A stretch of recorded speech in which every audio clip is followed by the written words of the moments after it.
Классикалык көркөм чыгармаларды эстегенде көбүнчө музейде эстейбиз. Бирок алардын көпчүлүгү музейди эске алуу менен жаралбагандыгын унутабыз. Көркөм чыгарма менен эмне болот? Качан ал өзүнүн баштапкы контекстинен чыгарылган? Мисалга, Микеланджелонун Давид аттуу айкелин алалы. Анда пелиштиликтердин Алп Голиафын жалаң гана кайраттуулук менен өлтүргөн баатыр бала чагылдырылган. Микеланджело Библиядагы белгилүү окуяны таза ак мрамордон айкелдей баштаганда, Флоренцияда бул чыгарманы собордун башына орнотулмак болгон. Мындай бийиктикте 5 метрлик скульптура даана көрүнүп турбастан, аны байыркы замандын баатырларынын эл арасында көтөрүлүп тургандагы 11 айкелинин арасына коюу чоң диний мааниге ээ болуп, көрүүчүнү асманга суктануу менен кароого аргасыз кылган. Бирок Микеланджело 1504-жылы ишти аяктаганда башка айкелдердин пландары жокко чыгарылган жана бийлик мындай ири скульптураны чатырга көтөрүп чыгуу мурда ойлонгондон да кыйын болорун түшүнгөн. Анын үстүнө айкел Давидтин колундагы тамырларына чейин жана анын жүзүнүн чечкиндүүлүгүнө чейин ушунчалык деталдуу жана ишенимдүү болгондуктан, аны ушул кезге чейин элден жашыруу кылмыш болуп саналмак. Скульптураны кайсы жерге орнотууну чечүү үчүн акимдер менен сүрөтчүлөрдүн кеңеши чакырылган.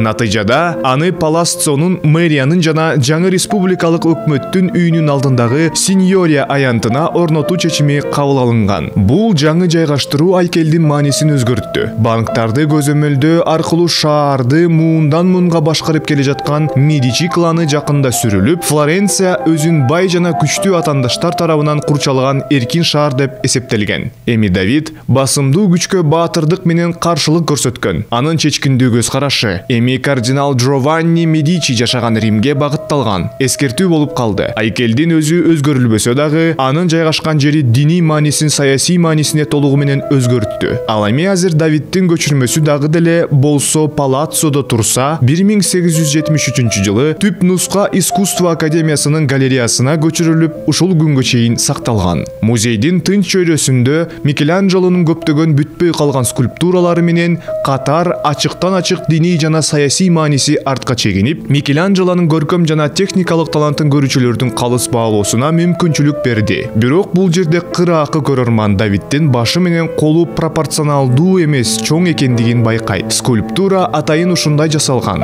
Анткени аны адамдар төмөндөн өйдө карашы керек болчу. Демек, контекст тарыхтын жүрүшүндө көркөм чыгарманын маанисин жана түшүнүгүн гана өзгөртпөстөн, кээде окуяны күтүүсүз жол менен эскертип кетүүгө мүмкүнчүлүк берет.